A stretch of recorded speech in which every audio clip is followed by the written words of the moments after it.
Hola, buenas tardes, buenas noches. Qué rico tenerlos por aquí.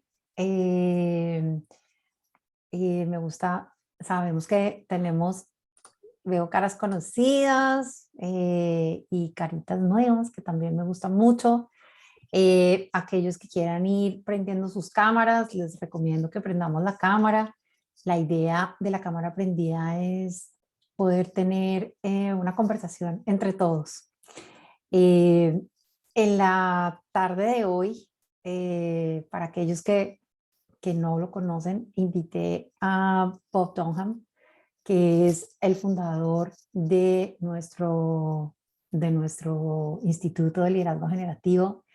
Es nuestro maestro, nuestro amigo, nuestro fundador, y como le digo yo, él es como el nacimiento del río.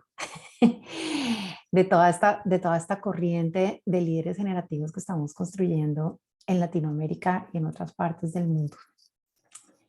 Hoy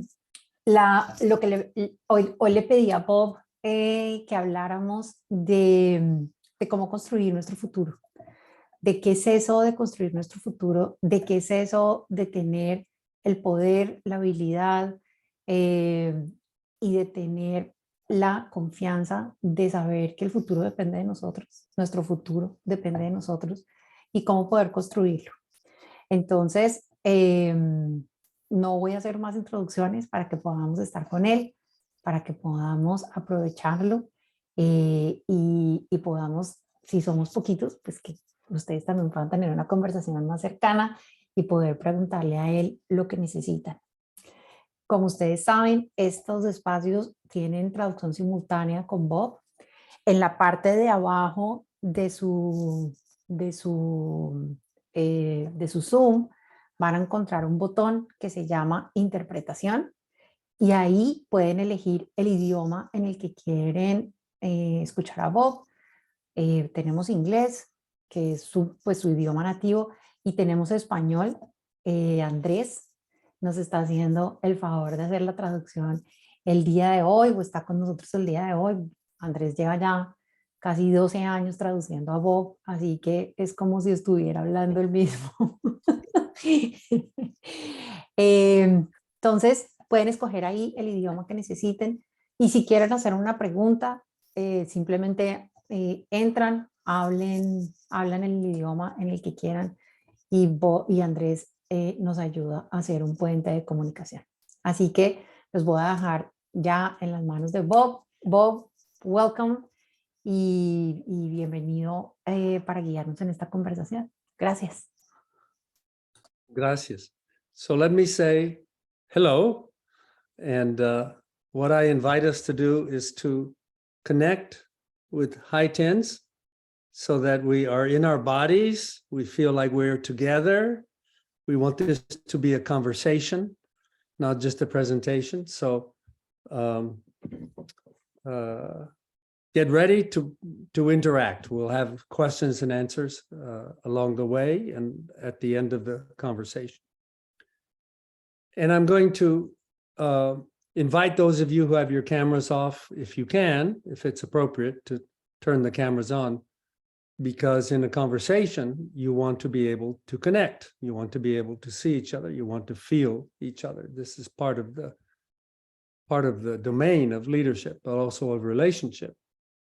And I have an invitation to you for a very serious test of leadership in this first moment. You didn't know you were going to get tested so soon.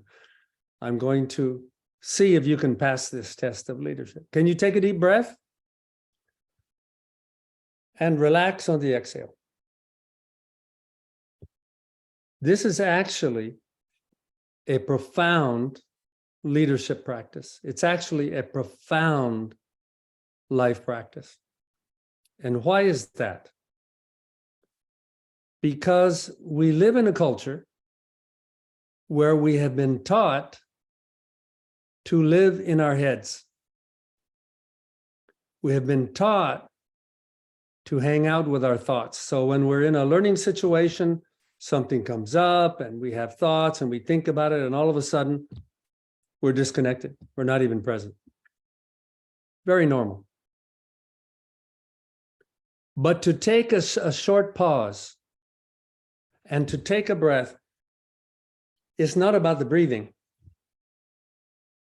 It's about relaxing on the exhale, letting go of being in your conversation, internal, or your distraction, or your feeling, or whatever, and actually coming present.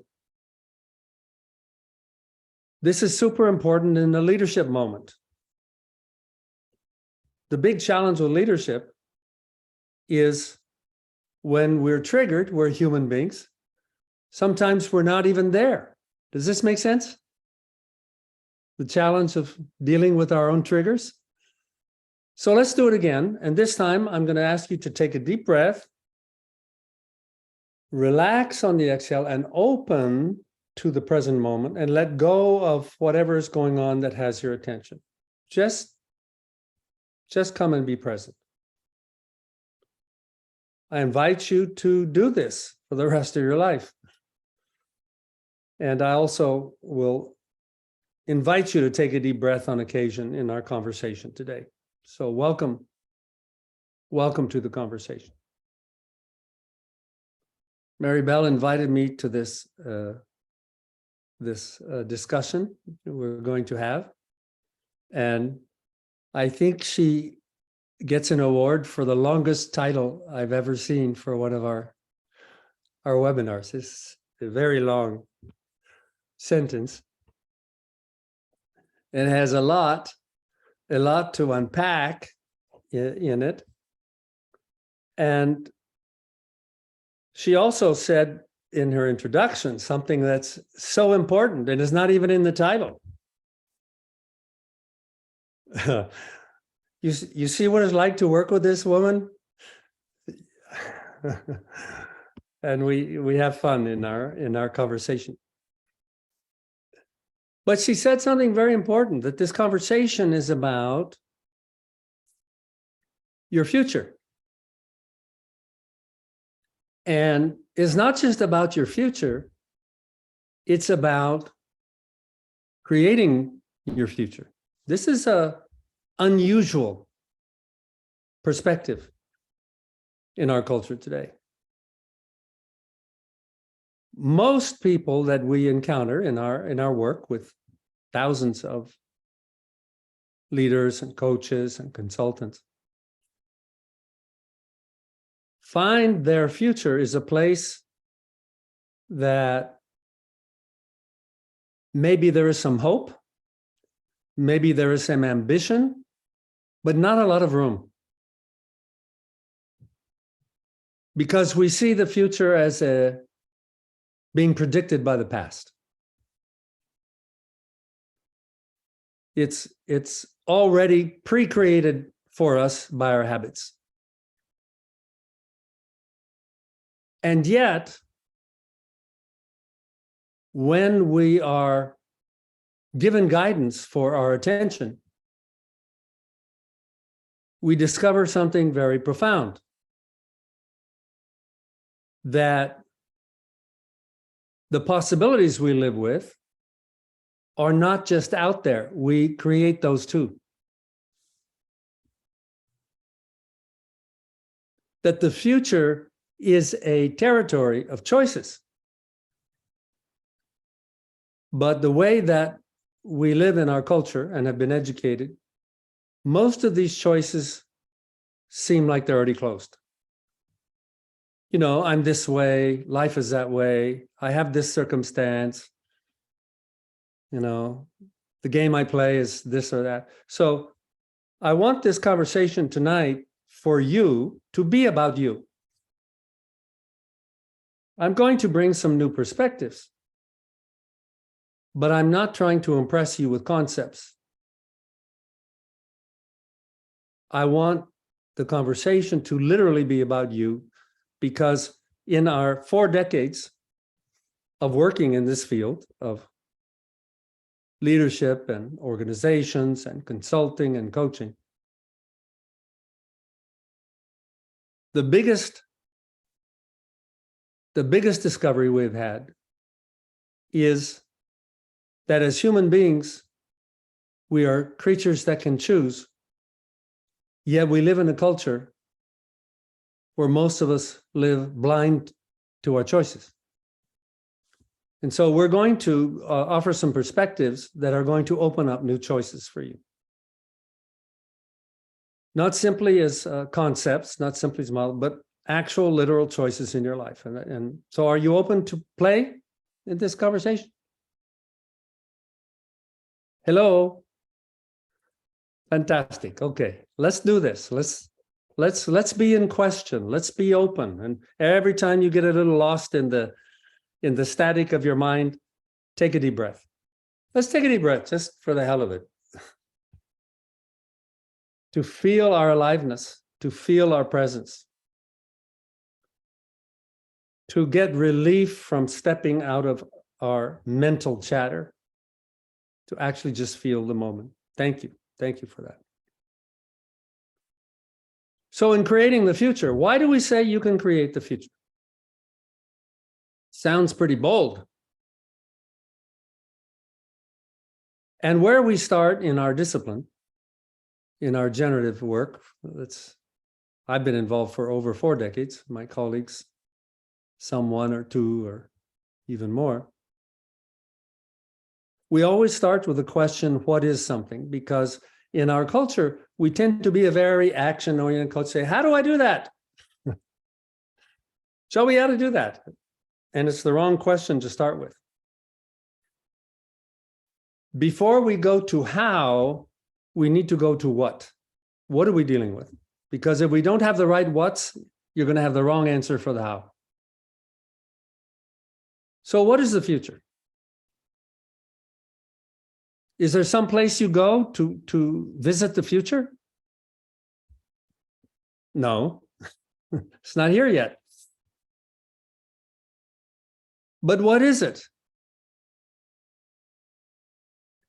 I propose to you that what we can say with confidence about the future is it's a story. It is your story. It is a conversation. If I ask you about the future, you're going to tell me a story. And inside that story, you're going to tell me what you think is true and what is possible and not. But there's something amazing just in this first realization that if the future is a story and we're living in that story, some people might say, I'm living my story. That's not true for most people. Most people, the story is living them. For most people, you did not invent your story of the future. You did not choose your story of the future. It was just something you absorbed along the way of living your life. And so we are inviting ourselves to see if the future's a story, what if we become the author of that story rather than the victim of that story? What if we question our story? What if we question our past? What if we wake up and have a conversation with life, future, and even our humanity, rather than drifting in the old default stories that we have lived with? And so that's the spirit of our conversation today. Let's look at what story you can invent. And by saying story, many people say, well, it's just a story. You know, there's reality and then there's stories. I'm going to say something very important here. What you think reality is also a story. It's your story about reality. We cannot escape the story. And so this is good news. If we can learn to create a new story of the future in a way that guides what we pay attention to, what we do, we will change what we produce. We can create new futures and make them happen. And I believe this is the calling of life. I don't think you were born just to go through some motions and die. I think you were born to test your capacity to create, to use this life, to make something, rather than to endure it. And this is the spirit of our endeavors at the Institute. What we mean by the word generative is that human beings generate. You generate action, you generate results. You actually generate your world. You generate your future, you're even generating your past. But it's a blind spot in our culture. We don't know that we're doing that. We think that these things are fixed. And so with that openness, are you open to explore here? Hello? I need some enthusiasm here. Okay, all right, fantastic. Thank you. So I have I do PowerPoint sometimes because images help us imagine. But I'm going to have a conversation here for a bit. I'm going to do 2 or 3 major perspectives that for most people will be new. That if you take these perspectives seriously, not as a description of something, not as a concept, but as a way you can look at your world. A new perspective gives you new choices. It gives you new awareness. It gives you the opportunity to pay attention in a new way. That's what learning is. And in our study of leadership, leaders are the people who guide the conversations to create these new narratives of the future, the new narratives of action, the new narratives of meaning and value, so that people can create them. And when I talk about leaders, I'm not talking about someone else, I'm talking about you. Leaders are people who act in a way that changes the future with others. And you are all doing that already. Being a human being means you're in conversation. You are already changing the future in the way you interact with others. You're already a leader. Most people don't know that, and so they don't pay attention to their leadership. They don't take advantage of the power they have for creation because the old stories limit them. So let's begin our journey together. Let me see if I can. Yes, I believe I can. Hang on.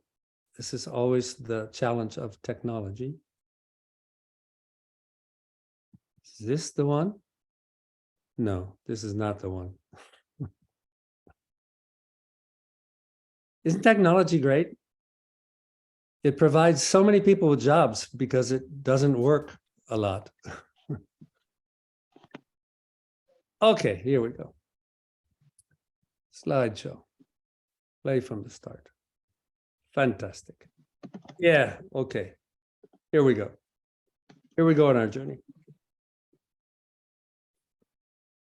So I'm going to claim to you that as human beings, we have blind spots. What do I mean by a blind spot? When we don't know something, that's called being ignorant. But you know that you don't know. Someone's typing. If we can turn their mic off, please. Thank you. So when you don't know and you know that you don't know, you're ignorant, but it's actually a very powerful place to be, because when I know I don't know something, I can ask for help. I can get I don't know accounting, but my accounts are taken care of very well because I know I don't know accounting. And so I find people who know and I am able to take action. But blindness is different. Blindness is not ignorant. Blindness is when you don't know something and you don't know that you don't know. It doesn't exist for you. It's not part of your world. And most of what is available for us to be aware of in the world, we're blind to. There are very few things that each of us individually can become aware of. And then there's a social set of habits. But what this means is we live in an ocean of possibilities that we don't see. And from our work over 40 years in the Institute, power, action, and leadership themselves are cultural blind spots. Most people don't know what they are, how to do them. They're just words that describe something. But when you have words that only describe, they don't produce action. You become the spectator of the world, not an actor in the world. So let's look. Let's ask our questions. What is going on here? But if we're dealing with blindness, we need new eyes. We need to see in new ways. We call seeing, the act of seeing for each of us, as being an observer. Each of you is a kind of observer. Each of you is different. Professions bring different kind of observers. A physician sees bodies differently than I do. They have learned to see the world of human bodies in a different way than I don't see it. Architects see construction and buildings and my house different than I see it. Chefs see the kitchen in a different way than I do. When I go to the kitchen, the only thing I see is cans and can openers. This is not my domain of observation. And so part of what we do in our learning and growing up is we become an observer, but we need to be aware we're blind. And where we want new results, we need to be able to see with new eyes. So we're going to talk about how to see with new eyes tonight. If we have new eyes, we will see new choices and we can take new actions that will produce new results. That's the foundation of learning. But we have found in our more than 40 years, it's not enough to be a new observer. It's not enough to have new concepts. You have to become a new actor. You have to change your body. You don't learn to play the piano by understanding it. You don't learn to play tennis by understanding it. You have to produce a body that can move, that can perform.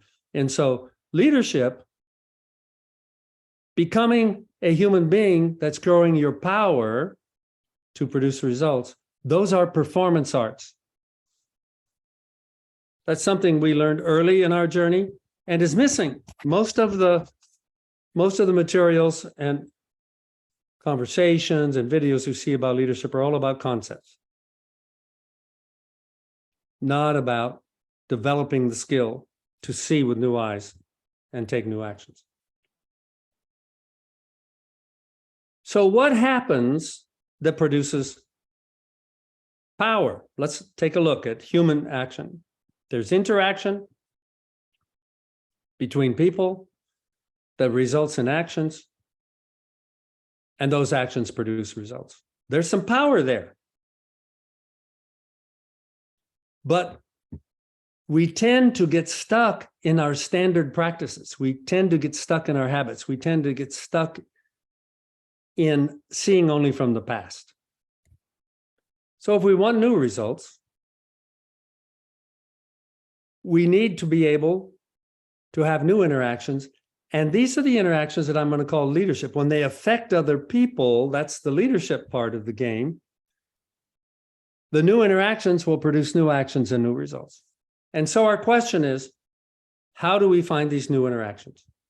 Remembering that we have to be a new observer and a new actor, not just have theory. Having a new leadership model will not make you a new leader. It will only give you concepts. So we have questions. That if the interactions of leadership are what are producing results, our question is, what are these interactions of leadership? In fact, what is action itself? It turns out that the common sense about action, which is usually about activity and doing things, not a very powerful concept. Oh, I want to build a skyscraper. Oh, I have to haul bricks. That's not a very powerful concept. That's not the way you build a skyscraper. You have conversations in which whole networks of people are mobilized. And we also have the question, what is a human being? When I first realized this question was important, it's important, and it may be our most important question because we have a default answer. What do you think a human being is? We're running around with them every day. But when you go to organizations, what you see is a department called human resources. That's an interpretation of what a human being is, a resource. And in fact, the metaphor of action being mechanical and human beings being machines is dominant today. It's leading us not only to limit our capacity for action, but our limit to live a good life.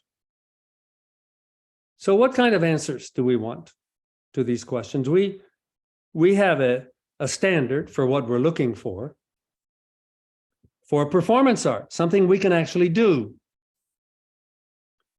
And so we're looking for answers that are acts, that are actions that we can see, that we can do, we can learn, and that produce the desired result.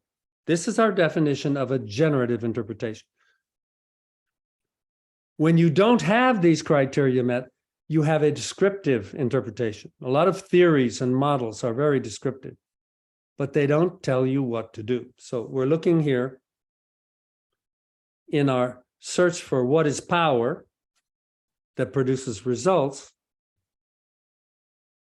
and your impact, we're looking for what is generative.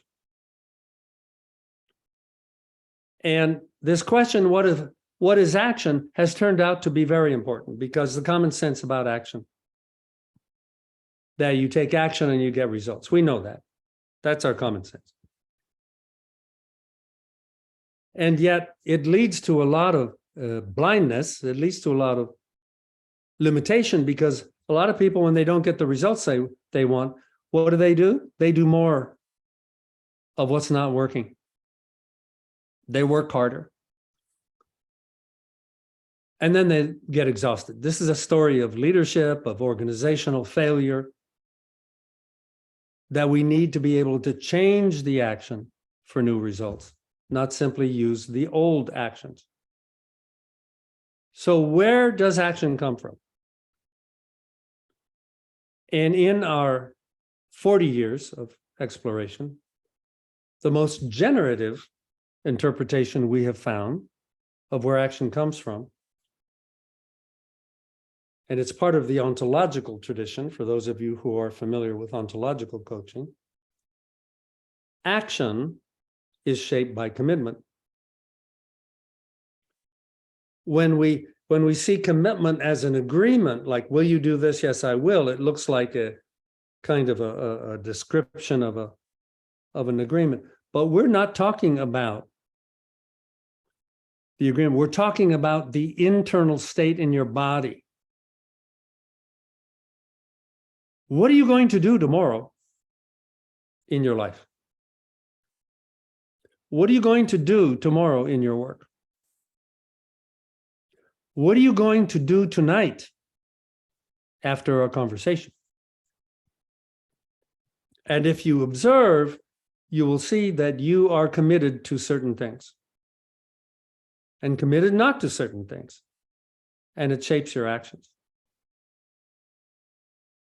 And so this is an extraordinary new perspective of action, because commitment is not only this internal state, it is also a set of actions that you actually take. If I ask you to do something, it's an act, and I will produce action, even if it's a no.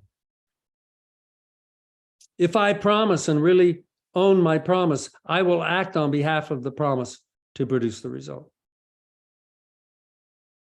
This is an extraordinary way to view action, because it comes out of commitment. If there's no commitment, the action and the results are not going to be satisfactory. And this is the problem of much of the organizational world today.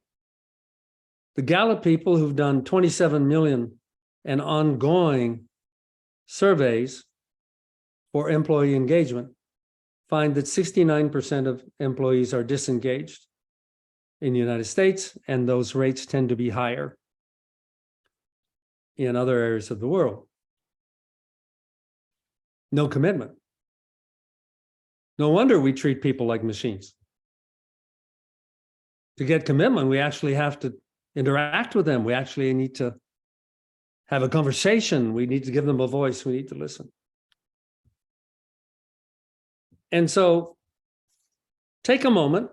Everybody take a deep breath. This is a good place to take a deep breath. Let's open up to this question. Is there any action that you can think of that a human being takes that is not reflective of their commitment, their internal state of commitment, including habits? Oh, I want to stop smoking, but I grab a cigarette anyway. What's your commitment? Because this begins to show us the power we have as human beings of choice, where we can consciously choose and where we have difficulty choosing. So if this new perspective is so powerful, let me tell you where I've discovered my blind spot and ran into this new perspective. I was in Silicon Valley. This is way back in the 1980s. This is when I started my management career.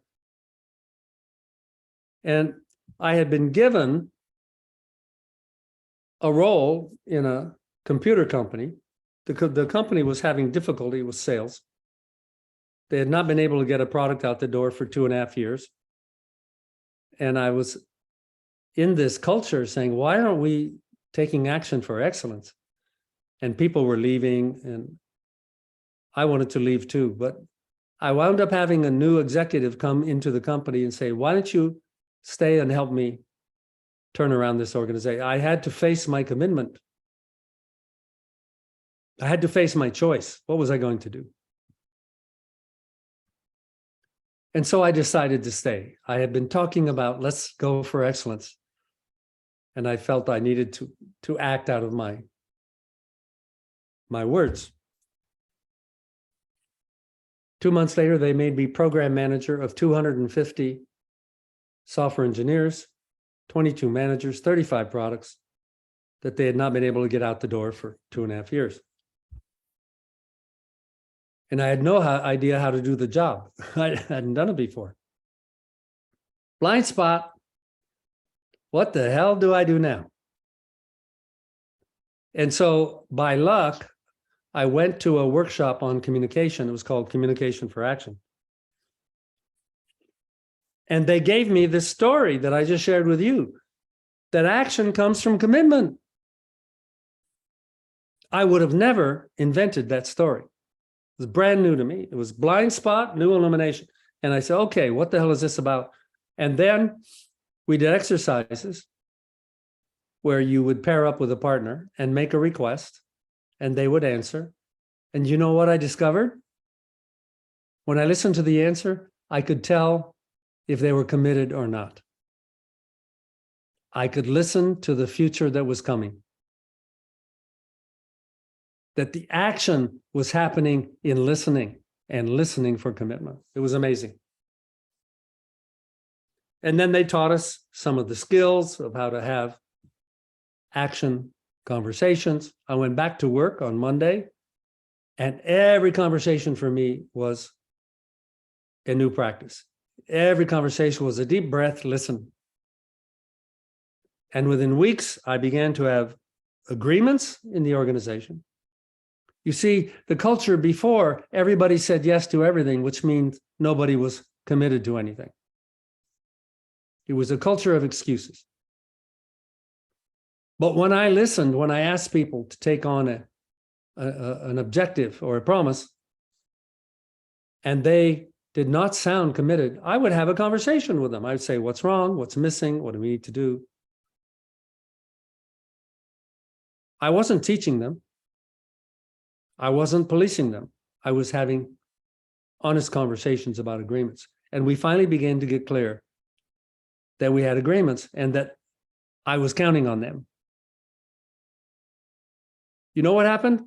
In 6 months, we delivered all 35 products on time, on budget, 10 times higher quality than had ever been achieved before. And it was amazing. That's why I'm here. I saw the power of committed conversation, creating action and results. And it didn't mean that we didn't have problems. Yes, we did. We had breakdowns, but that was included in the game. That was not invalidation. And so I had this extraordinary experience of a breakthrough with what I'm sharing with you tonight. And so my invitation to you, if this is new for you, is in every conversation that has the future at stake, that has action at stake, listen beyond the words. Listen for the commitment. So there's a game we play. Maribel, let's play the game. Which one? I will. Okay. And so this is a game we play in all our workshops. It's fun. And we ask you to pair up. We talk about whether we're going to do breakouts with all you newcomers, because people seem to be terrified of every time we come back from breakouts with newcomers, 5 or 6 people have run away. So we'll do a demonstration instead of put you into the terror of facing a human being. And so what Maribel and I are going to do is demonstrate something very profound. We're going to use 2 words and 2 words only. I will. Those are our 2 words. And I'm going to begin, and I'm going to say I will, and then Maribel will say I will. We're going to go back and forth. But the game is, and every time it is spoken, it has to mean something different than any time it was spoken before. And so you'll see what we mean by it as we do this. So Maribel, I will. Okay. Sorry, you started. I started. I will. I will. I will. I will. I will. I will. I will. I will. I will. I will. So what a fantastic experience. You see the commitment and the future showing up is not in the words. It's in the commitment that you could listen to, and you do this every day already. But where things don't work in the organization is when people actually think the words matter. They don't. The commitment matters. And so my invitation to you after this conversation is every time you're in conversation about action, listen. Listen to yourself. Listen to the other person. and you will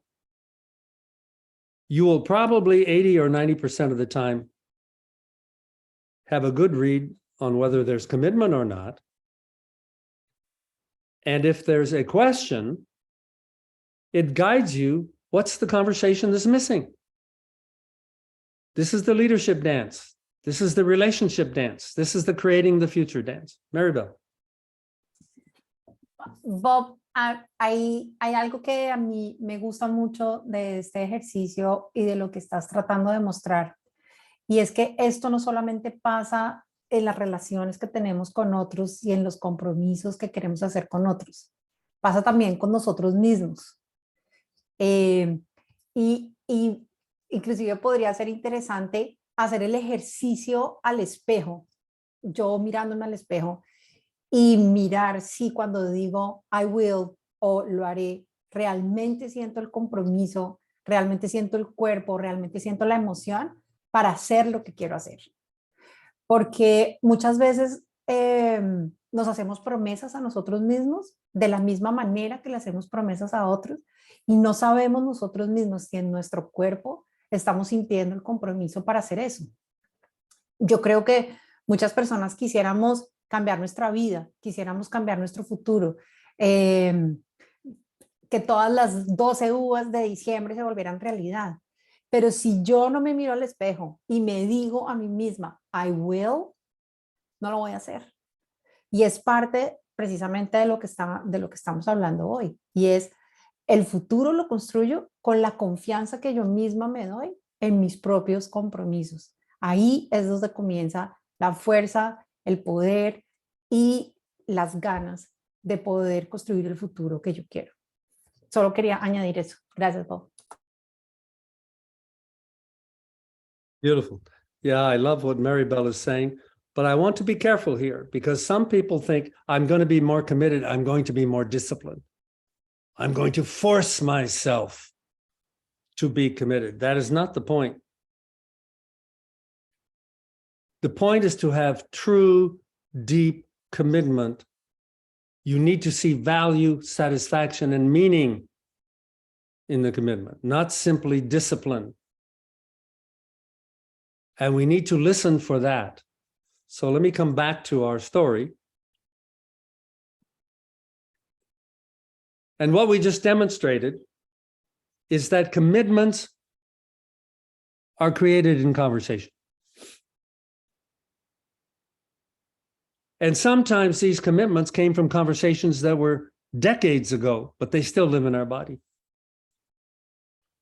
But this gives us an insight to action and results that is profound, that all of your results in your life, personally and in your work and in your groups, all of the results, the good ones, the bad ones, the so-so ones, come from prior conversations, all of them.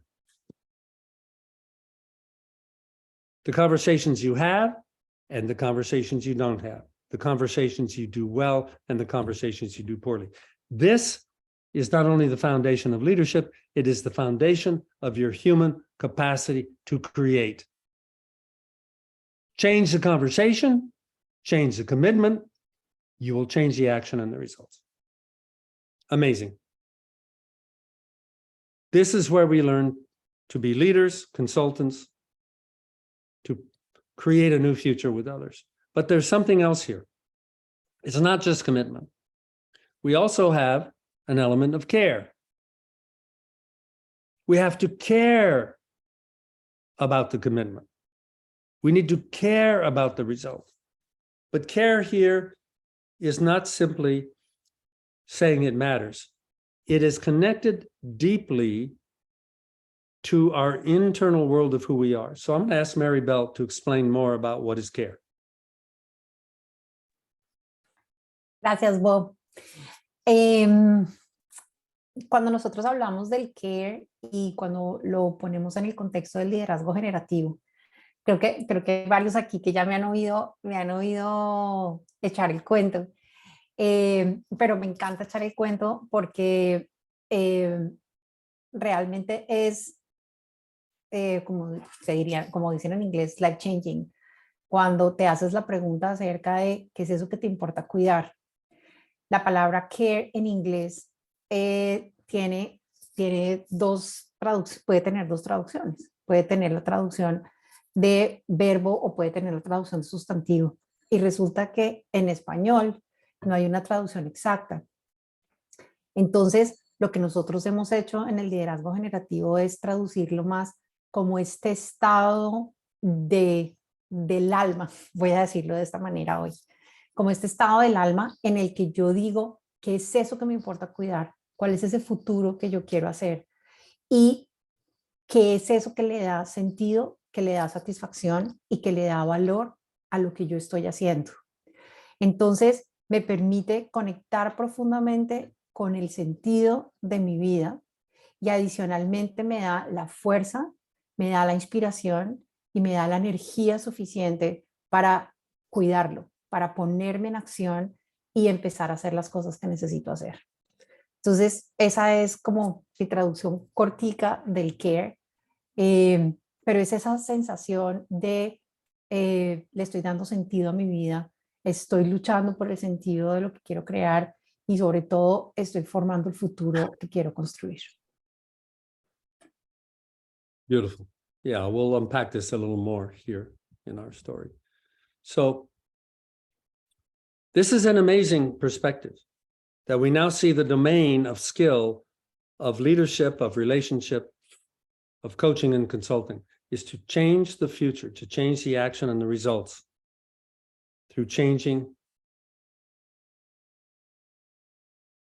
commitments through conversation and the care that they happen inside of. And so this takes us to what is power? Where is your power in all of this? Where do you have power? See, what is power? Power is your capacity to produce action and results compared to others. If you produce really, really good results, but all your competitors produce better results, you don't have power. Power is not simply the capacity to act and produce results. It's always in comparison to other choices. And where does your power come from with other people? Your power is your promise. When people trust you for a big promise, you have power. They will follow you. They will pay you. And if they don't see that your promise is trustworthy or valuable, you won't have the positive results. So your power has the capacity. This anatomy for action showed you the sources of your power. Your care is part of your power because it gives you the energy for ambition. Your sensitivity to the care of others. You see, people don't find value without care. So this new observer, this new actor of sensitivity to care is not just a personal, how do I feel? It is the foundation of action and results, of commitment. Care is internal to you. Commitment is internal to you. It's not simply what is said or the activity out there. It's the care and commitment internally that motivate you, that inspire you. This is the product of leaders in other people. And the conversations you have with yourself, they open or close possibilities. Oh, I'm not good enough for that. Oh, that's too big. These are internal conversations we have that take away our power, or I can learn. I can build teams. That's power. That leads to our external actions in the we space. We go from me to we, and now we're having conversations with others for shared commitment and actions that produce results. The anatomy of action has shown you the sources of power. And this is not simply a cool idea. We have been acting from this, coaching from this, consulting with this, changing companies because this is the blind spot. This is where we bring the human being back to the core of action, not the mechanical activity. So everybody take a deep breath. How are we doing? You with me so far? Okay, let's go a little more. There's two more big perspectives we want to learn. So care is fundamental because, as Maribel said, it produces value. You see, if someone says, here's the result, it's really valuable, and you don't care about it, it has no value. Value requires care. Someone says, here's an outcome that's very satisfying, and you don't care about it, you're not satisfied. You don't have satisfaction without care. And you don't have business without satisfaction and value. And meaning. Someone says, oh, this is this outcome, it's so meaningful. And you say, I don't care about it. It's not meaningful for you. Care is not simply a personal, emotional side experience. It is fundamental to action and to your experience of life and to your capacity to live a good life. If you don't know what you care about, you're living on empty, even if you're making a lot of money and people think you are successful. So we have this powerful perspective that it's the conversations that are going to change your results. And it's the care that establishes whether those results are valuable, satisfying, and meaningful, not only for the client, but for you. We also have the question, what is a human being? And what we have discovered here with care, that what you care about, what you commit to, and what you take care of is what is the most generative interpretation we have found that defines your humanity. What do you care about? Are you taking care of it? And here's the tragedy of care. People can be disconnected from their care. I don't know what I care about. I just need to go to work and make money. Or even a bigger source of suffering is, yeah, I know what I care about, but I can't go there because I have a mortgage. These are the paradoxes of choice that people need to learn on the way to creating the future. Your promises create the future. It is the act of the promise that creates the future. I commit to have this happen. I've just created the future and the path to doing it. I commit to have this happen in my life. Without that commitment, without that act in language, you won't have it happen. These promises guide the actions, and the results are a result of your promises. So where do we want to get skillful? As a coach, as a consultant, as a leader, as a human being, we want to get skillful at making and fulfilling more valuable promises. And in those professions, you have to get skillful at having other people make and fulfill more valuable promises, or you're just part of the drift. Another part of your power is your capacity to grow. Otherwise, your future will look like the past. We need to grow our possibilities, grow our promises, grow our capacity for action. But growing takes us to our edge of learning. To grow, we have to take new actions. To take new actions, we have to learn, and then we can grow. And so the path of a generative life, the path of generative leadership is lifetime learning. And so when we go to learning, we go to what we don't know. You see, the edge is that place where we go from knowing to not knowing, from being comfortable to uncomfortable, to facing the familiar to the unknown. And for many people, this is a place of fear. I'm going to go back to what I already know. I'm going to go back to the drift of having my future look like the past, because that I understand. That's my comfort zone. But if you want to create a new future, then you have to have the capacity to learn beyond what you already know. And we have a hand up. Karina, please. What's cooking?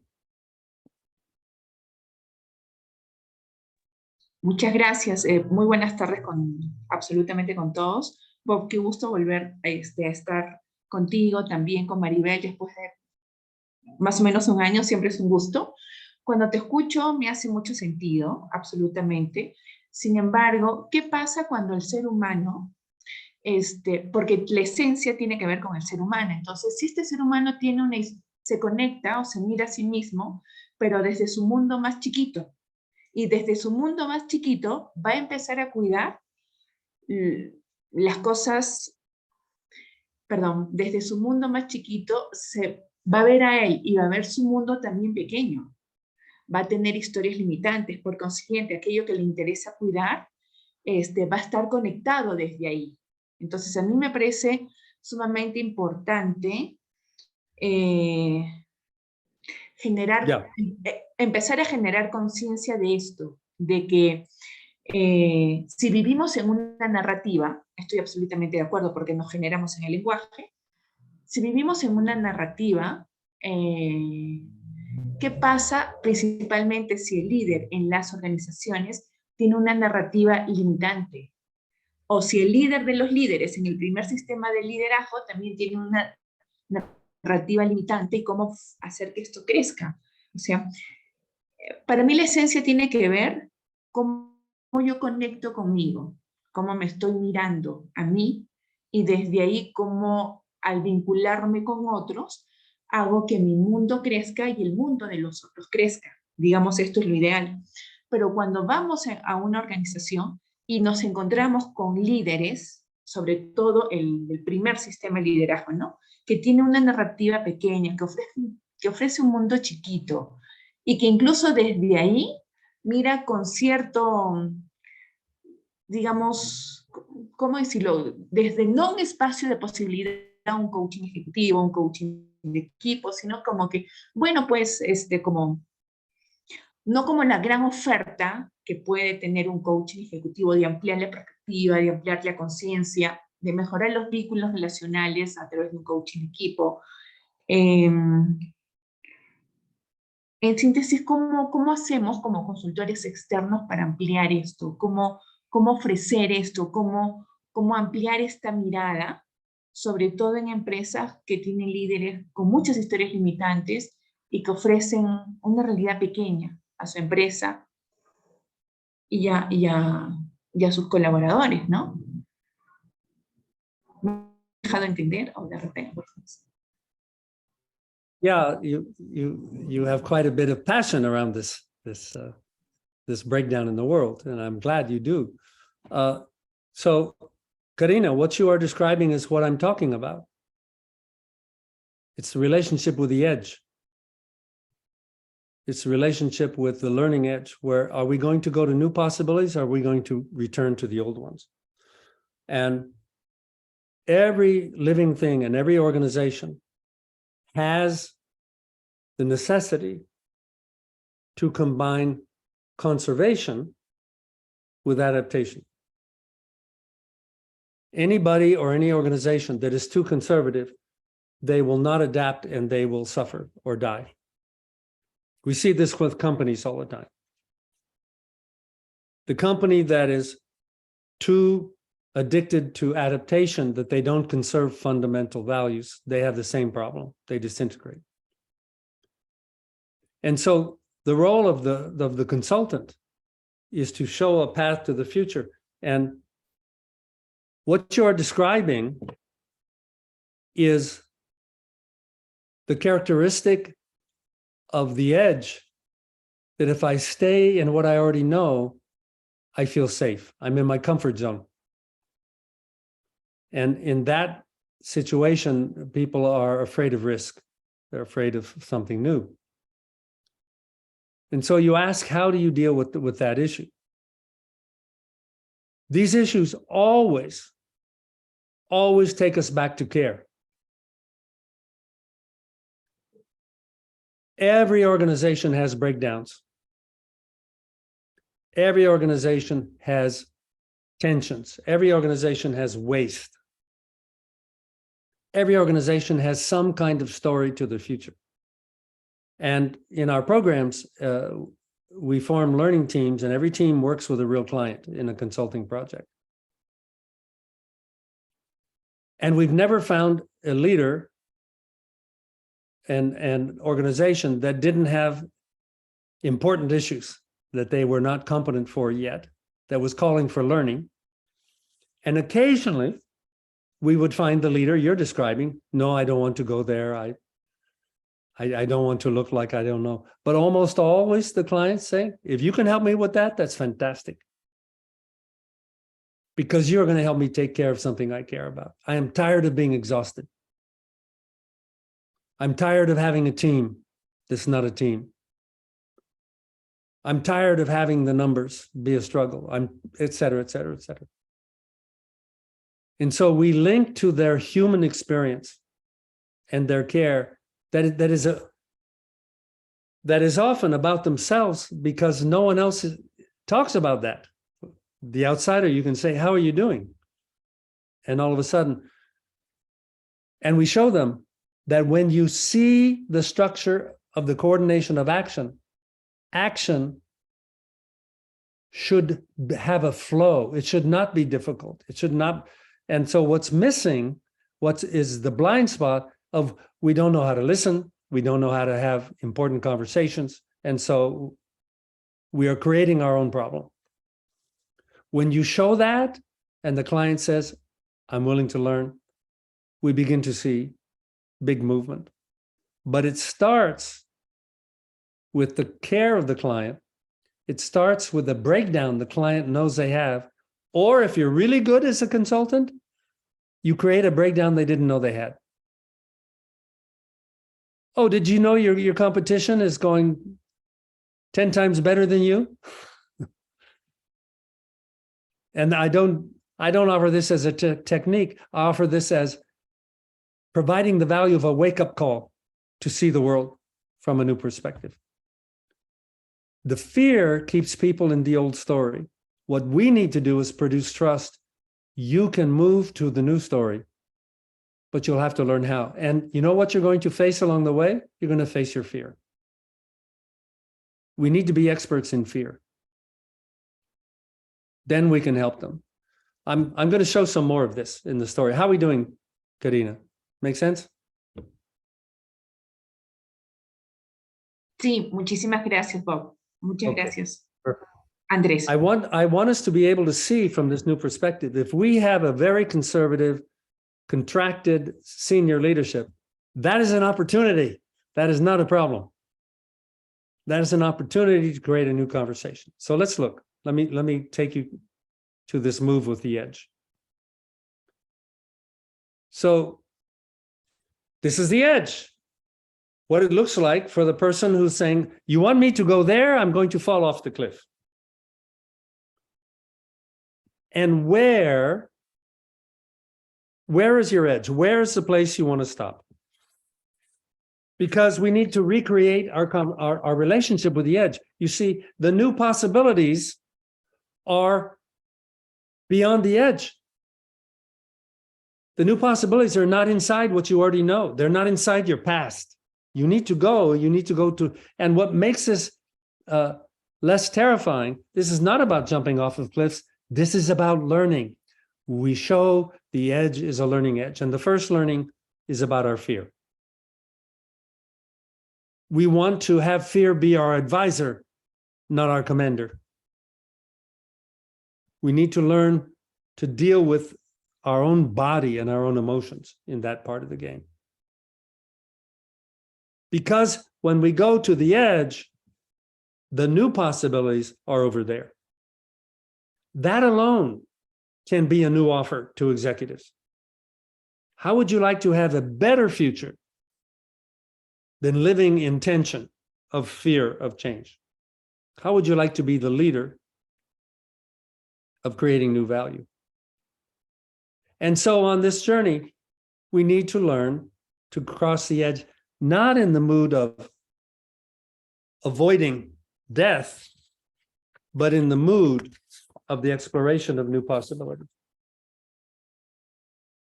And this is how we learn to grow. And when you create this relationship with your clients, with your teams, with your executives, this is a new practice for them. They will find you very, very valuable. They will want to go with you. But you need to start not from theory, not from grand strategy, but dealing with a real breakdown, a real fear, and when you show them there is a new way, you produce trust. And then you can begin to go to other conversations. So from this perspective, I hope you have seen how we connect your capacity, power to create new offers. You build confidence going to build something new, not simply repeat the past.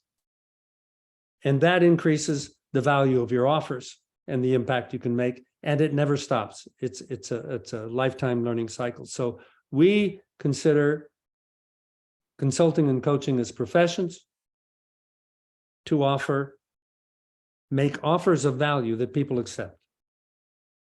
That is value that works for them. We don't sell our product.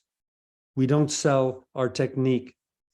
We customize to the breakdowns, the concerns, and the opportunities of our client.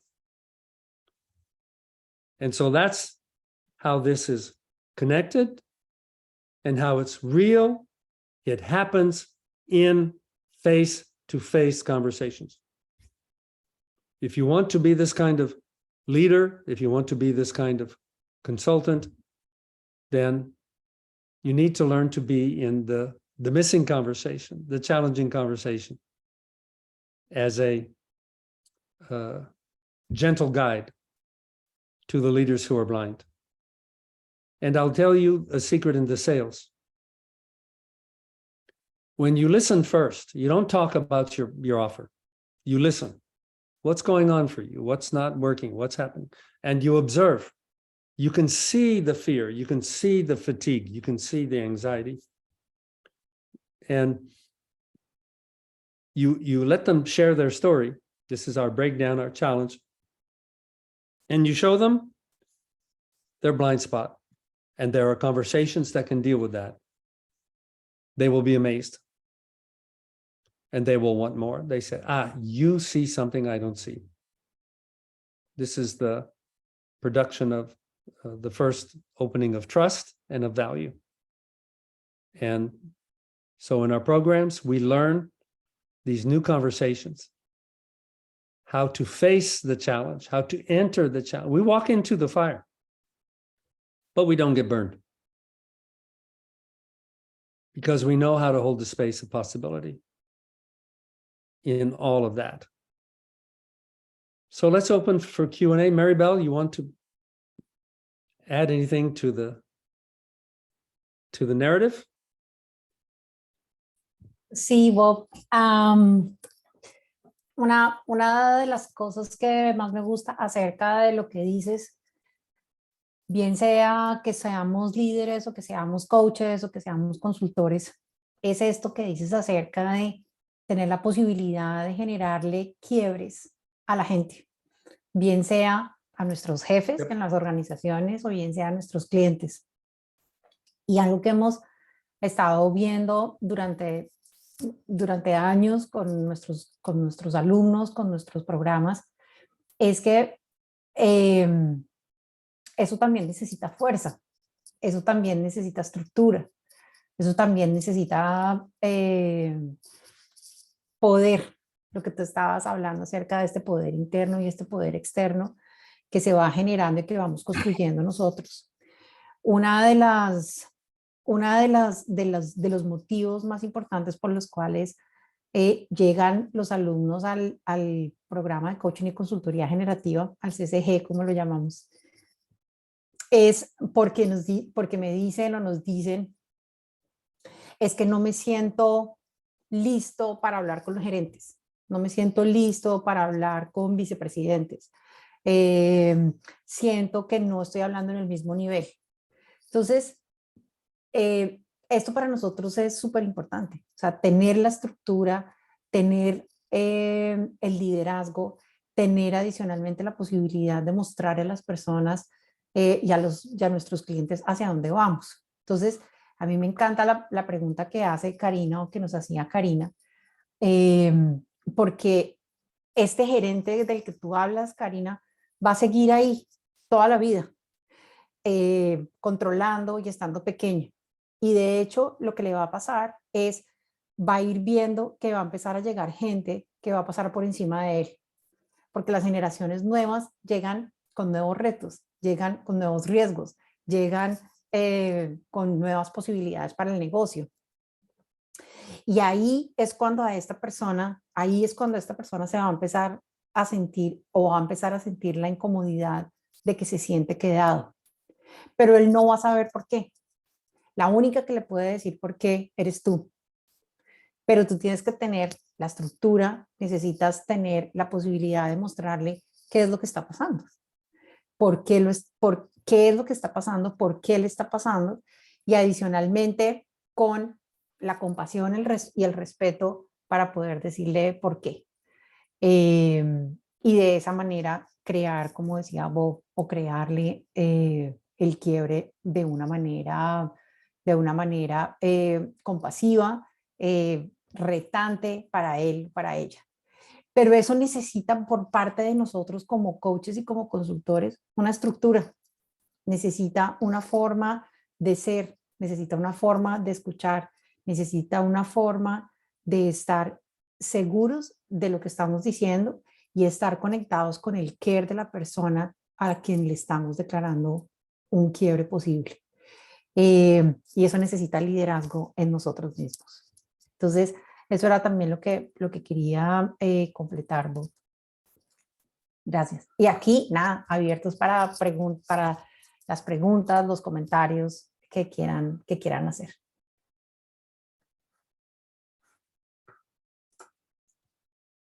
Oh, you're mute. You're mute, Bob.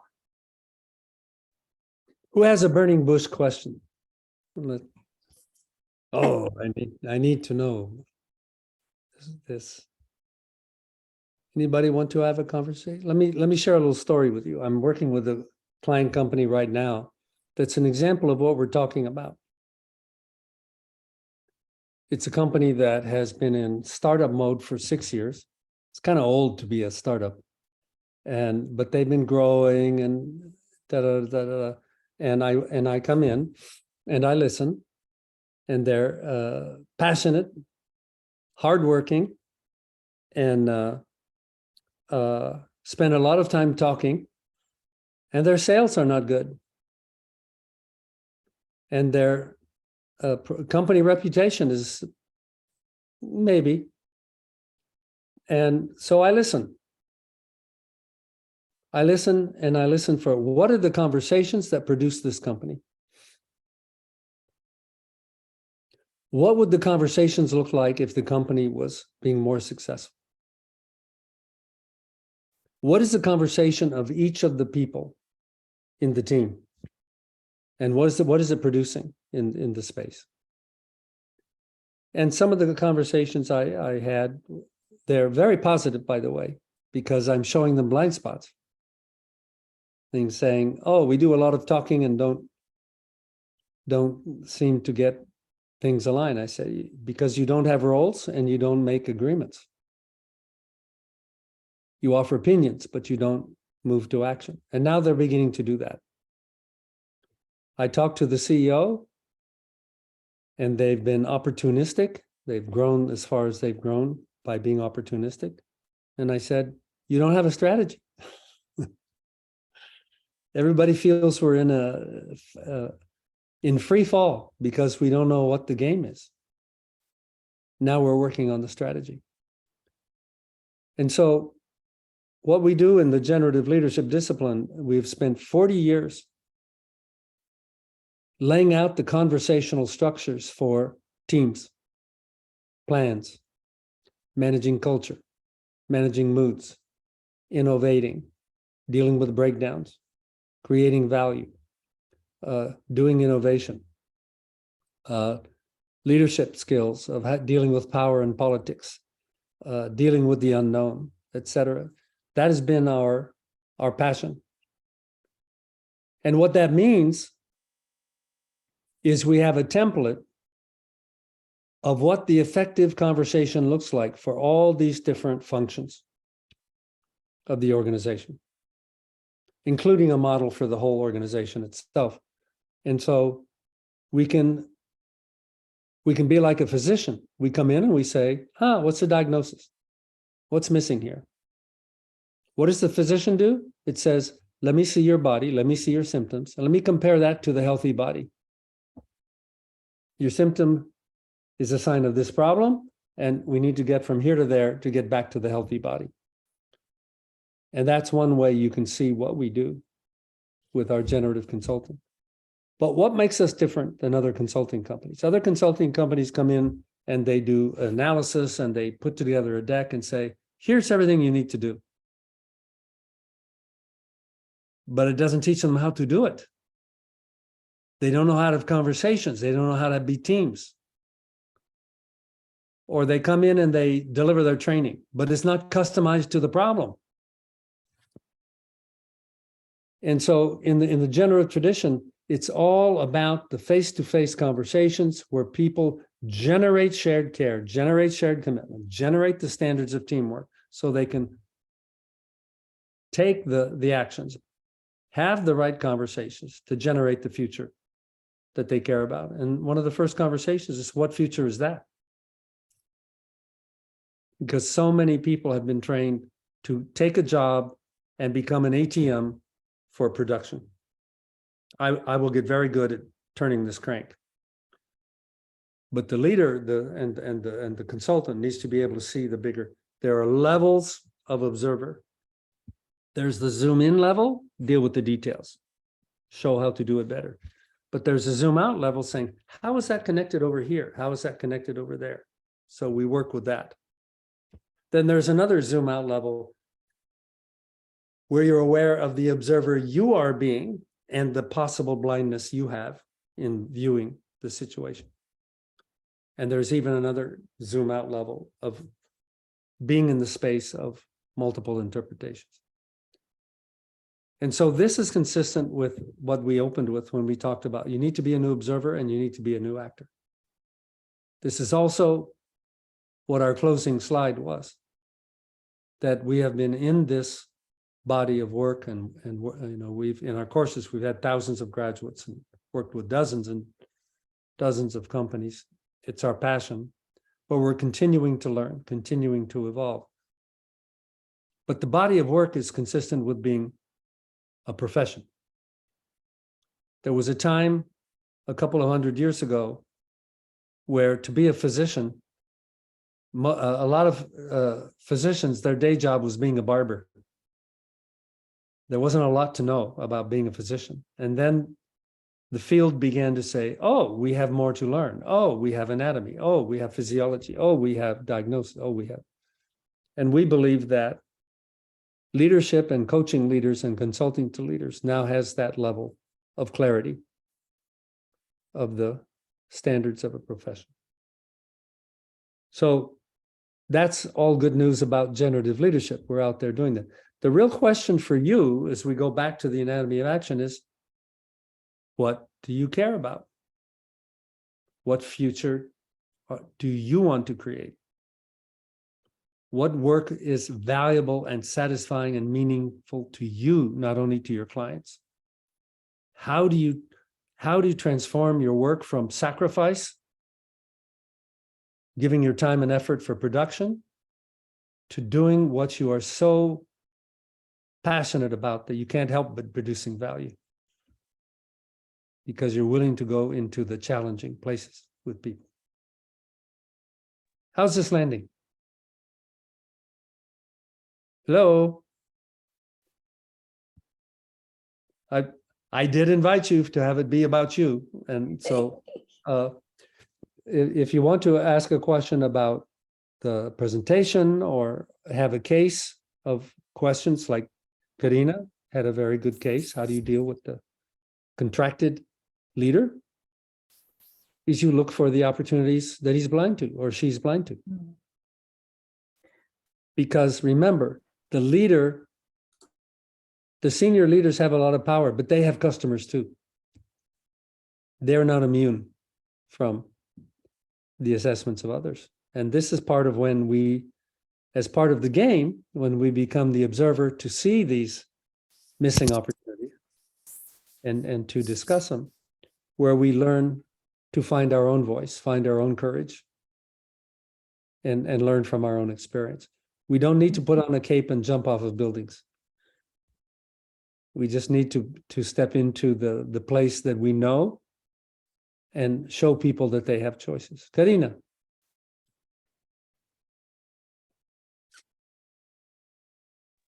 Muchas gracias. Yo tengo una pregunta, Bob. ¿Qué opinas de que la magia está en el saber conectar conmigo y con el otro?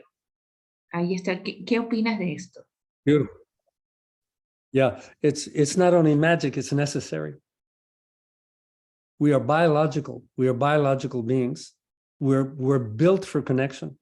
And yet our education system has led many people to be afraid to connect or not know how to connect. And it is, as you said, the missing magic. You cannot have a committed conversation without connection. And so part of the learning path we've learned in this game of changing the future is changed by changing people's actions. That happens by changing their bodies, their emotional structure. They need to learn things like connect when they're not connected. And when you go into many companies, as you know, the dominant metaphor is the machine in the process. People in their cubicle turning the crank. But that loses all the power of conversation, of possibility, of identifying the real problems. And so when the leader learns they don't have to be the perfect expert in everything, their job is simply to create the space of conversation. The team shows up and creates incredible power when you can produce connection, safety, and ownership. So absolutely, Karina, absolutely connection is essential. Thank you. Catherine. Bob, déjame completar. Muchas Déjame gracias. completar algo ahí. Katy, dame un segundo. Yes, please. Yo estoy absolutamente de acuerdo con lo que Karina dice acerca de que la magia la hace la conexión. Yo creo que detrás de la conexión, y con lo que Bob le dice, pero también creo que detrás de la conexión necesita haber estructura. Hay muchas personas que son muy buenas conectando.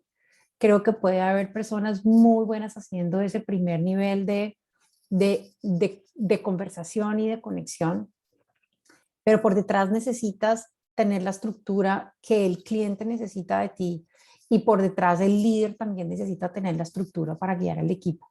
Así que yo creo que hay una combinación, y como siempre, de lo que tiene del espacio humano, del espacio técnico y del espacio adicionalmente de estructura, de cómo guiar. Entonces, creo que es una combinación de ambas. La conexión, sin ninguna duda, es el espacio de creación de seguridad, de confianza, donde el equipo puede manejarse, pero de todas maneras el equipo siempre va a buscar de su líder también el espacio estructural y el espacio técnico. Y lo mismo te va a pasar como coach y lo mismo te va a pasar como consultora. Puedes tener un muy buen espacio de conexión, pero necesitas sostenerlo con la estructura, con tu estructura como líder y como coach y como consultor, y la estructura de mostrarle a tu cliente que sabes de qué estás hablando y que lo puedes acompañar de la manera que él necesita para que tengas resultados. Entonces, creo que hay una combinación también en definitivamente la conexión, pero también en la estructura.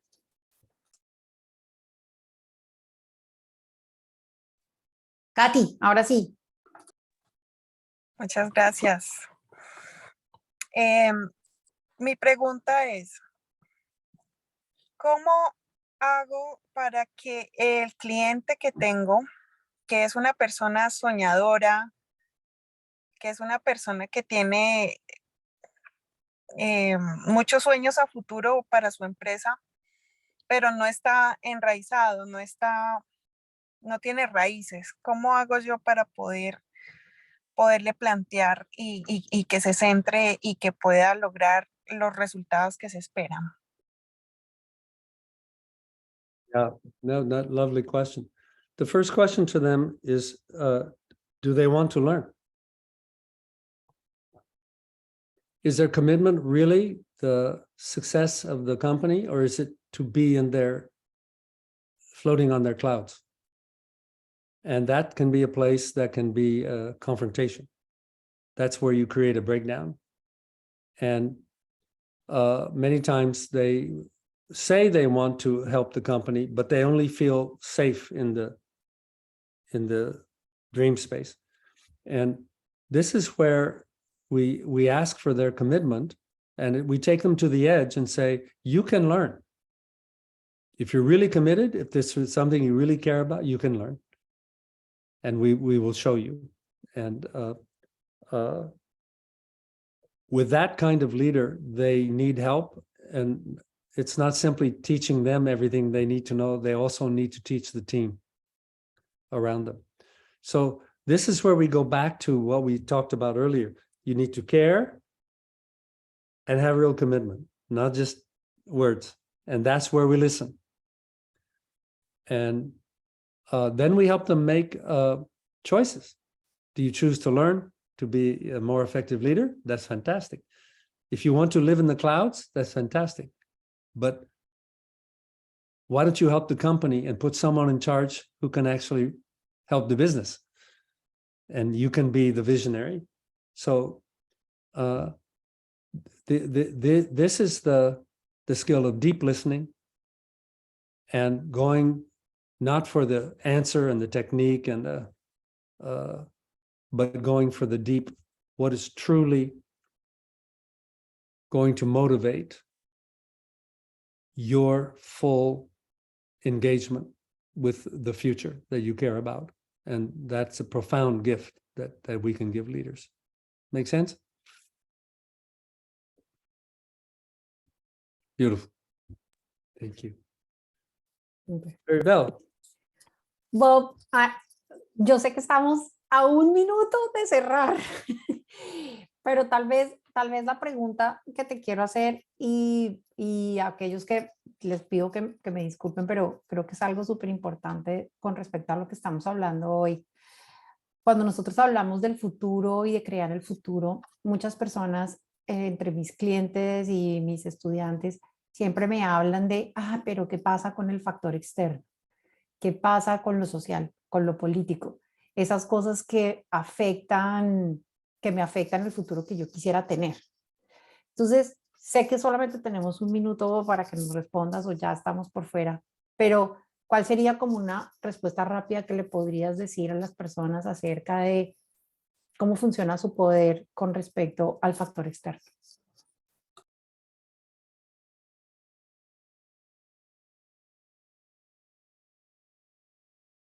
Yeah, we need to give up the addiction to problem solving. This is not a problem to solve. There is no answer to pass the test. Everything is in process and change all the time. And when we talk about the leader being strategic, it's because they are able to zoom out and see the big factors in the world and be ready for them. Otherwise, you are only a follower of the changes. And this is a part of the stages of development of the leader, to go from being a super performer to being the expert, to finally being able to lead a team, finally being able to change the process. And so there's a level of leadership that is available for people to deal with the world, and not in reaction only, but also in leadership. There are people that are changing the world in their companies, and this is a legitimate opportunity for leaders and we as students to learn. We have 6 levels of scale of leadership, and this is one of them. And you can cope with the world, and you can also become a history maker to lead in the world.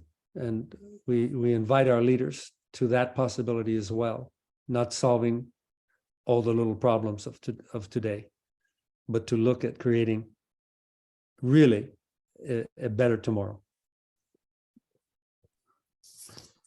Gracias, Bob. Creo que es el perfecto broche de oro para cerrar nuestra conversación de hoy.